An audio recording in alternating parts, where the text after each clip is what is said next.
Что если музеи мира скрывают находки, которые способны перевернуть всю историю человечества? Существуют артефакты, от которых официальная наука отказывается не потому, что они поддельные, а потому, что они настоящие, и это куда страшнее. Камни с гравюрами динозавров, найденные рядом с людьми. Черепа с характеристиками, которых не существует ни в одном учебнике анатомии. Начнем с находки, которую Британский музей держал в своих запасниках десятилетиями, отказываясь выставлять на всеобщее обозрение. И это только начало. Впереди 10 находок, которые разрушают привычную картину прошлого, и ни один крупный музей мира не готов поставить их на витрину.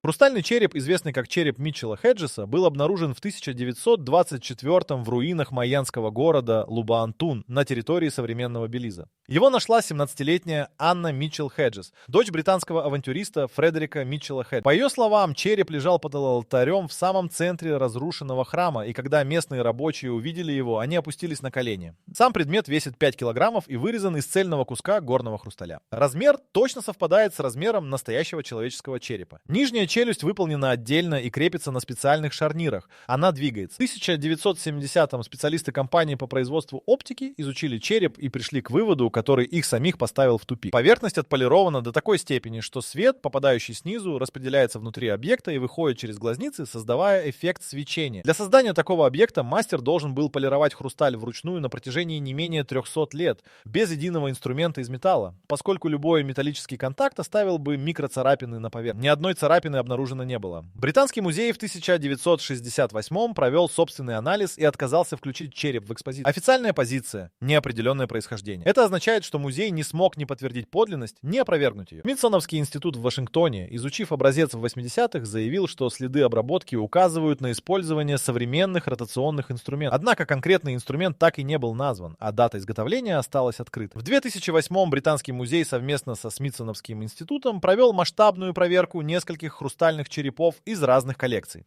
Результаты показали, что большинство из них были созданы в 19 веке в Германии, в мастерских города Идар-Оберштайн, известного производством изделий из камня. Но череп Митчелла Хеджеса в этот список не попал. Его происхождение по-прежнему не установлено. Анна Митчелл Хеджес хранила череп до своей смерти в 2007-м. Она прожила 100 лет и до последнего настаивала на том, что нашла его именно в Белизе в 24-м. Череп перешел к ее мужу Биллу Хоману, который отказался продавать его музеям и передавать государственным институтам. По его словам, несколько крупных организаций предлагали суммы, которые он отказался называть публично. Но ни в одном задокументированном захоронении или храме не было найдено ничего сопоставимого по сложности исполнения. Майя действительно почитали хрусталь как священный материал. Это подтверждают раскопки. Ни один другой хрустальный объект доколумбовой Америки не имеет подвижных частей. Это единственный в своем роде экземпляр. И именно поэтому ни один музей не знает, что с ним делать.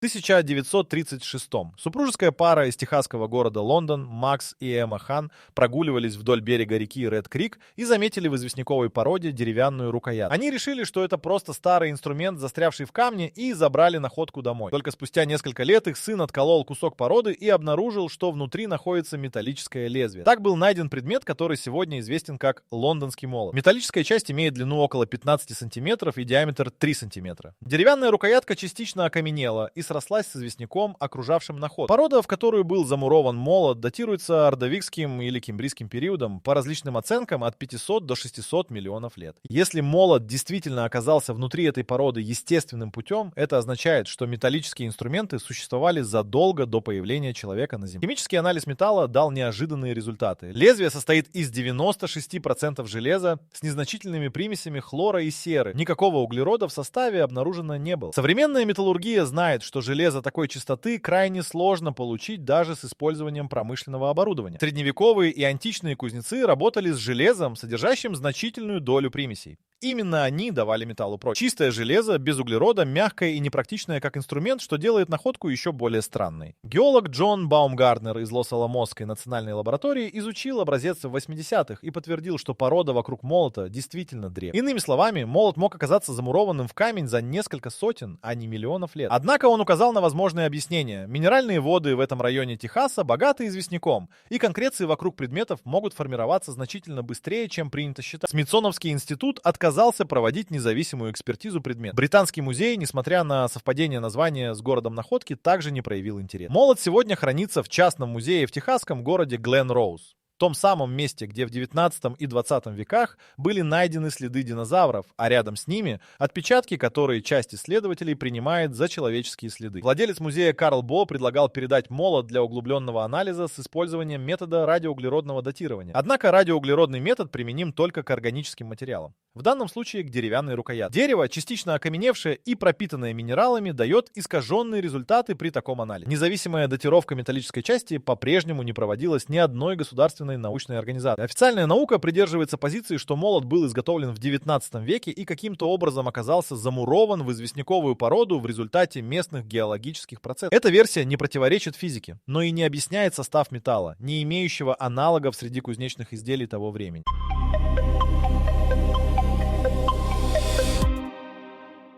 Весной 1900 года греческие ныряльщики за губками наткнулись на затонувший корабль у острова Антикитера, небольшого клочка суши между Критом и материковой Грецией. Корабль лежал на глубине 45 метров и был набит античными статуями, монетами и бронзовыми предметами. Среди поднятых артефактов оказался невзрачный кусок окисленной бронзы размером с обувную коробку. Никто не понял, что это такое, и предмет отправили в Афинский музей, где он пролежал в запасниках 2 года. В 1902 историк Валериос Стаис случайно заметил, что внутри окисленного куска видны шестеренки. Находку достали, начали изучать и обнаружили механизм из как минимум 30 бронзовых шестерен разного размера, вложенных друг в друга с точностью, которая не укладывалась в представление о возможностях античных мастеров. Корабль затонул приблизительно в 60 году до нашей эры. Сам механизм, по оценкам, был изготовлен между 150 и 100 годами до нашей эры. Расшифровка заняла больше века. Только в 2006 году международная группа ученых, применив рентгеновскую томографию высокого разрешения, смогла прочитать надписи внутри механизма и восстановить принцип его работы. Устройство вычисляло положение Солнца и Луны на любую заданную дату, предсказывало солнечные и лунные затмения с точностью до нескольких часов, отслеживало цикл Метона,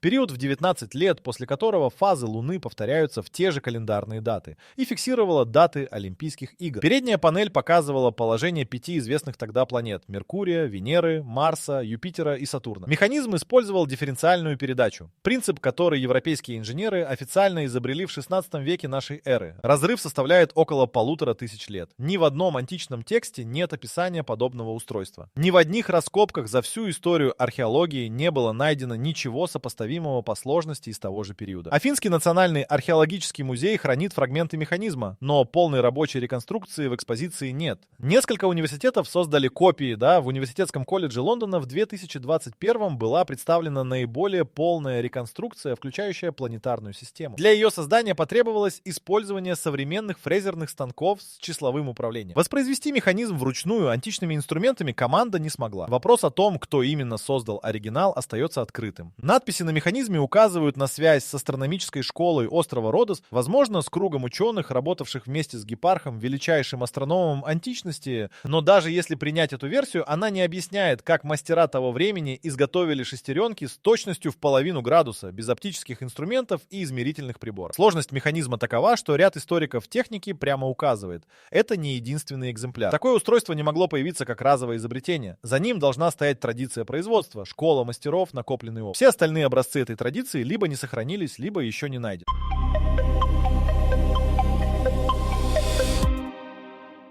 В 1938 немецкий археолог Вильгельм Кёник разбирал фонды Багдадского музея и наткнулся на странный предмет, поступивший из раскопок в Худжут-Рабу, близ иракской столицы. Предмет представлял собой глиняный сосуд высотой 14 сантиметров. Внутри находился медный цилиндр, внутри цилиндра железный стержень, изолированный от меди асфальт. Сосуд был запечатан битумной пробкой. Кёник посмотрел на конструкцию и написал в своем отчете 3 слова: это гальванический элемент. Датировка находки: Парфянский период, приблизительно между 250 годом до нашей эры и 224 годом нашей эры. До официального изобретения электрической батареи итальянцем Алессандро Вольта оставалось почти 2000 лет. В 1948-м американский инженер Уиллард Грей изготовил точную копию сосуда и заполнил его виноградным соком. Прибор выдал напряжение в 0,5 вольта. Другие исследователи повторили эксперимент с уксусом и лимонным соком. Результаты варьировались от 0,5 до 2 вольт в зависимости от использованного электролита. Устройство работало. Иракский музей в Багдаде хранил оригинал до 2003 года, когда во время американского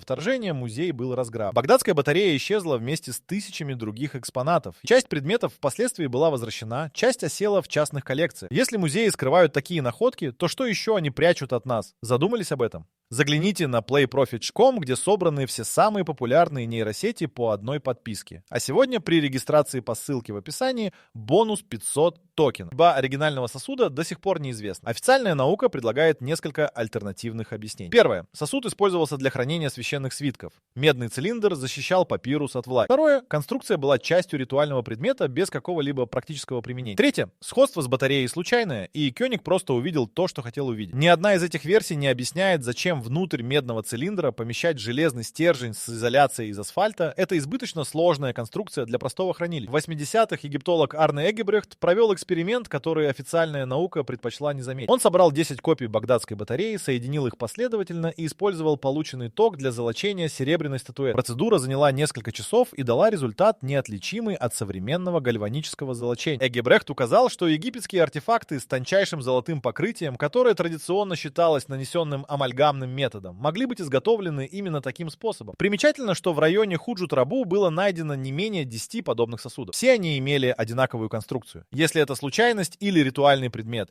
почему их несколько и почему все они устроены одинаково? Ни один крупный музей мира не выставляет багдадскую батарею с табличкой «Возможный электрохимический элемент». Везде, где упоминается этот предмет, стоит формулировка «назначение неизвестно». Это стандартный способ избежать вывода, который слишком сильно противоречит принятой хронологии развития технологий.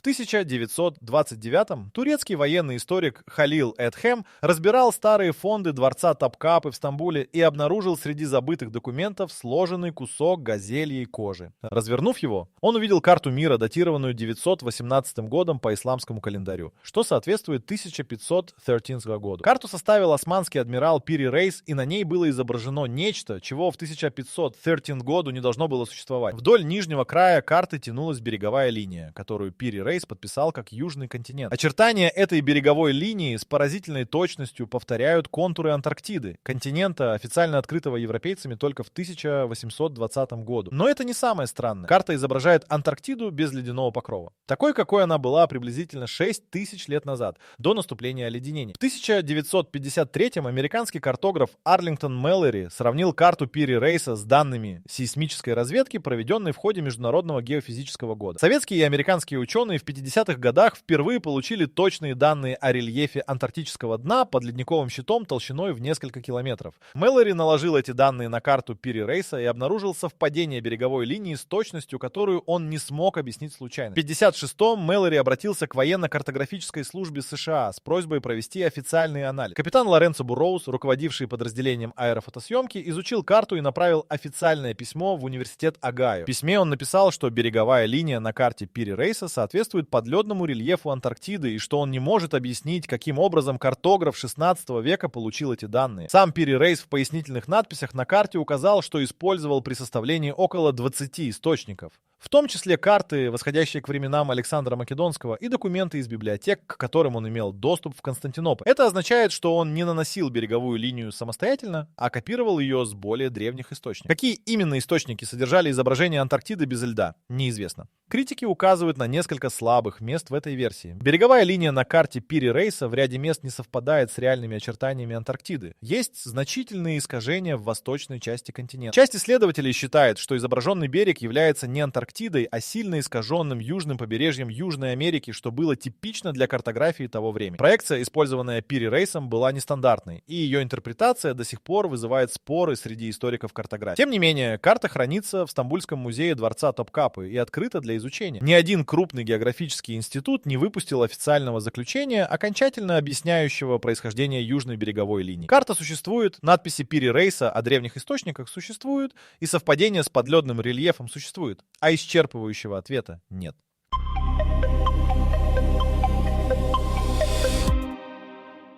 В 1936-м египтолог Уолтер Брайан Эмери вскрыл гробницу в Саккаре, некрополе к югу от Каира, где хоронили египетскую знать эпохи первых династий. Гробница принадлежала вельможе по имени Сабу и датировалась приблизительно третьим тысячелетием до нашей эры, около 5000 лет назад. Среди погребального инвентаря Эмери обнаружил предмет, который он занес в каталог как сосуд из шиферного сланца, и больше не комментировал. Предмет отправили в Каирский музей, где он хранится по сей день под инвентарным номером. Когда этот сосуд начали изучать детально, выяснилось, что описание сосуд к нему практически неприменимо. Предмет представляет собой диск диаметром около 70 см с тремя изогнутыми лопастями, расходящимися от центрального втулочного отверстия. Лопасти загнуты в одну сторону, как лопасти пропеллера или крыльчатки насоса. Центральное отверстие сквозное. Края лопастей тонкие и острые. Весь предмет вырезан из единого куска метасланца, породы, которая крайне сложна в обработке даже современными инструментами из-за своей слоистой структуры. Толщина краев лопастей в некоторых местах составляет около 2 мм. Это означает, что мастер, работавший медными или каменными инструментами, единственными доступными в тот период, должен был снимать материал с твердого слоистого камня до толщины 2 мм, не раскола. Метасланец при такой обработке имеет свойство расслаиваться и трескаться. Современные скульпторы, работающие с этим материалом, указывают, что воспроизвести подобную форму крайне затруднительно даже с алмазными инструментами. Египтологи предложили несколько объяснений назначения диска. Версия первая — это ритуальный предмет, символизирующий лотос с тремя лепестками. Версия вторая — это подставка под сосуд, у которой отломились боковые части. Версия третья — это декоративный элемент мебели. Ни одна из этих версий не объясняет, зачем делать ритуальный предмет из одного из самых сложных в обработке камней, придавая ему аэродинамическую форму с тонкими загнутыми краями. Инженеры, изучавшие диск Сабу, обратили внимание на совпадение его формы с крыльчаткой центробежного насоса, устройство, которое использует вращение для перемещения жидкости. 3 изогнутые лопасти, центральное отверстие для вала, загиб в одну сторону — все это точно соответствует принципу работы ротора насоса. Если диск вставить в цилиндрический корпус и привести во вращение, он будет создавать поток жидкости. Проблема в том, что центробежный насос как инженерная концепция был описан европейскими учеными в 17 веке нашей эры. Разрыв с датировкой диска Сабу составляет около 4500 лет. Каирский музей выставляет предмет в зале артефактов додинастического и раннединастического периода. На табличке он значится как шиферный сосуд, назначение неизвестно. Никаких аналогичных предметов из того же периода найдено не было. В гробнице Сабу не было обнаружено других предметов, которые могли бы указывать на то, для чего именно вельможе понадобился этот диск в загробной жизни. А по египетским традициям в гробницу клали то, что было нужно умершим.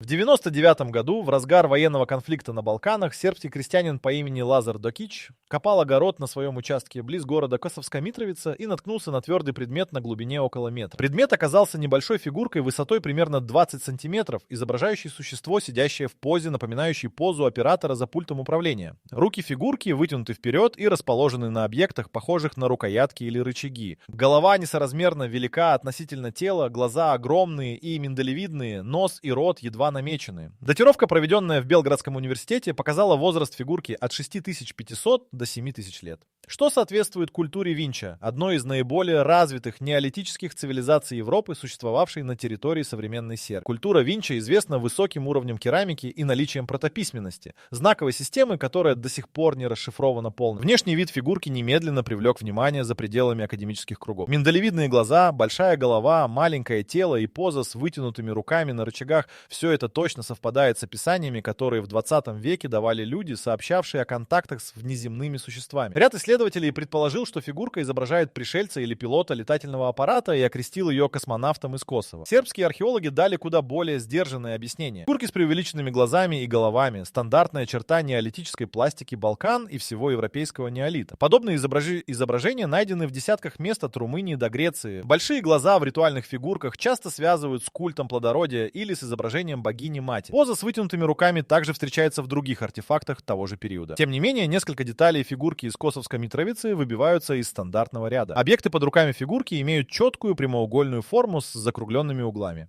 нетипичную для органических или природных форм, которые обычно воспроизводили неолитические мастера. Поверхность этих объектов ровная и геометрически правильная. Кресло или трон, на котором сидит фигурка, имеет подлокотники с характерным изгибом. Точно такой же изгиб имеют современные эргономичные кресла операторов. Белградский национальный музей принял фигурку в фонды, однако в основную экспозицию она не вошла. Официальная позиция музея — артефакт требует дополнительного изучения. Независимая международная экспертиза предмета не проводилась. Хорватские и боснийские археологи, работавшие с артефактами культуры Винча, о находке не высказывались публично. Контекст находки добавляет сложность. 99 год, активная фаза конфликта, документация раскопок отсутствует, стратиграфический контекст не зафиксирован. Это означает, что проверить, действительно ли фигурка залегала на глубине метра в нетронутом культурном слое, невозможно.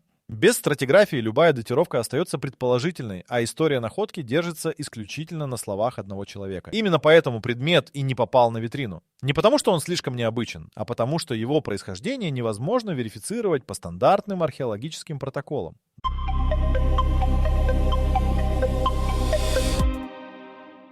И в 1938-м китайский археолог Чи Пу Тэй вел раскопки в горах Баян-Караула на границе Китая и Тибета. В системе пещер на большой высоте его группа обнаружила захоронения. Маленькие скелеты ростом не более 120 сантиметров с непропорционально большими черепами. Рядом со скелетами на полу пещеры лежали каменные диски. 716 штук. Каждый диск имел диаметр около 30 сантиметров и отверстие в центре. От центрального отверстия к краю шла спиральная канавка, напоминающая бороздку граммофонной пластины. Диски были сложены в стопки вдоль стен пещеры. Чи Пу Тэй забрал часть дисков в Пекин. 20 лет они пролежали в запасниках, потому что никто не понимал, что с ними делать. В 1958-м профессор Пекинского университета Цум Ум Нуй попытался расшифровать спиральные канавки и заявил, что они содержат текст. По его словам, текст описывал падение летательных аппаратов с небес и гибель существ, которые не могли вернуться домой. Университет запретил Нуи публиковать результаты. Он все равно опубликовал их в 1962-м ТА и был немедленно уволен. Советский ученый Дэниэль Девилет в 70-х годах получил доступ к нескольким дискам через китайско-советский научный обмен. По его данным, химический анализ показал высокое содержание кобальта и других металлов в структуре камня. При помещении диска на специальный стенд прибор фиксировал необычный электрический резонанс, как будто диск когда-то был намагничен или нес электрический заряд. Эти данные были опубликованы в советском научном журнале и после этого больше нигде не цитировали. Австрийский инженер Эрнст Вегерер в 1984-м посетил музей в Сиане и сфотографировал 2 диска, выставленных в экспозиции. По его описанию, диски точно соответствовали описаниям из ранних отчетов. Спиральная канавка, центральное отверстие, темный камень с металлическим блеском. Когда он вернулся в тот же музей несколько лет спустя, дисков в экспозиции не было. Сотрудники музея сообщили, что никаких дисков у них никогда не было. Сегодня ни один музей мира не располагает верифицированным образцом дисков дропа. Китайские академические институты официально отрицают существование находок. В Пекинском университете нет записей о работе профессора Нуи с этими предметами. Публикация Нуи 1962 года существует, ее можно найти в архивах, но сами диски исчезли из любого задокументированного места хранения. История дисков дропа уникальна среди всех артефактов этого списка по одной причине. Это не случай, когда предмет существует, но музеи отказываются его выставлять. Это случай, когда предмет существовал, был зафиксирован несколькими независимыми наблюдателями в разных странах и затем исчез. Полностью, без объяснений. Маленькие скелеты с большими черепами из пещер Баян-Караула также не были переданы ни в один антропологический институт. Местные жители,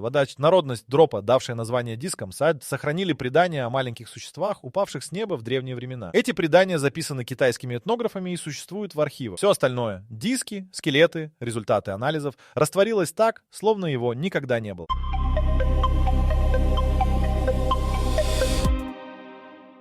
В 1927-м британский исследователь Фредерик Митчелл Хеджес, тот самый, чья дочь нашла хрустальный череп в Белизе, передал своему коллеге Фрэнку Доусону записи о другом предмете, который он видел в частной коллекции в Мексике. Митчелл Хеджес описывал небольшой кристалл неправильной формы темно-красного цвета, который местные жители называли кристаллом смерти. По словам владельца, предмет переходил из рук в руки на протяжении нескольких поколений и каждый раз приносил своему хозяину тяжелую болезнь или гибель в течение нескольких лет. Кристалл был идентифицирован как рубин весом около 80 каратов с включениями, создающими внутри камня оптический эффект шестилучевой звезды. Такие камни называют звездчатыми рубинами. Однако внутри этого конкретного образца при определенном угле освещения проявлялось изображение, которое несколько независимых наблюдателей описывали одинаково. Человеческий череп размером с ноготь, видимый в глубине камня. Никаких гравировок на поверхности кристалла не было. Изображение формировалось исключительно за счет внутренней структуры включений. Гемолог Герберт Смит из Лондонского геологического общества осмотрел камень в 1931-м и подтвердил. Поверхность не тронута инструментом, изображение черепа создается природными включениями рутила внутри корунда. Он написал в своем заключении, что вероятность случайного формирования такого изображения природным путем исчезающе мало, но не равна нулю. После этого камень снова исчез в частных руках. Следующий задокументированный владелец, американский коллекционер Реймонд Уэйн из Нью-Орлеанс, приобрел кристалл в 1952-м на аукционе в Нью-Йорке. Через 3 года он был госпитализирован с редкой формой рака крови и скончался в 1957-м. 1948. Его наследники продали коллекцию, и кристалл снова сменил владельца. Японский бизнесмен Кензи Мацумото купил его в 70-х через посредника в Гонконг. В 83-м Мацумото погиб в автомобильной катастрофе. Его семья отказалась от кристалла и передала его в буддийский монастырь в префектуре Киото, где он хранится по сей день. Монахи не выставляют его и не показывают посетителям. Связь между владельцами и их гибелью может быть простым совпадением. Люди умирают, и богатые коллекционеры редких предметов не исключение. Но физическая загадка кристалла от этого не исчезает. Включения рутила в корунде действительно могут создавать сложные оптические эффекты. Однако гемологи, работавшие с тысячами звездчатых рубинов, в один голос говорят, что изображение черепа с анатомически узнаваемыми деталями, с глазницами, скуловыми дугами, линией зубов — это нечто, чего они больше не видели ни в одном природном образце. Ни один музей не запросил кристалл для изучения. Монастырь в Киото не отвечает на письма исследователей. Единственные документальные свидетельства о предмете — заключение Герберта Смита 1931 года и несколько записей о смене владельцев через частный аукцион. Вот и ответ на вопрос, с которого начался этот список. Музеи не принимают эти находки не потому, что они поддельные. Часть из них прошла серьезную экспертизу, и подлинность подтверждена. Они не принимают их, потому что каждый такой предмет требует объяснения, которого у официальной науки нет. Антикитерский механизм опережает свое время на 1500 лет. Багдадская батарея работает. Карта Пири Рейса показывает континент, скрытый подо льдом. Диски дропа исчезли так аккуратно, что это само по себе является фактом. Музейная витрина вообще это не просто место хранения. Это официальное утверждение. Это реально, и мы можем это объяснить. Пока объяснения нет, предмет остается в запасниках, в монастыре, в частной коллекции или вовсе перестает существовать для официальной истории. Камень Ики с гравюрами динозавров хранится в перуанском музее города Ика, но не в разделе древних артефактов, а в разделе народного творчества. Одна буква в табличке меняет все.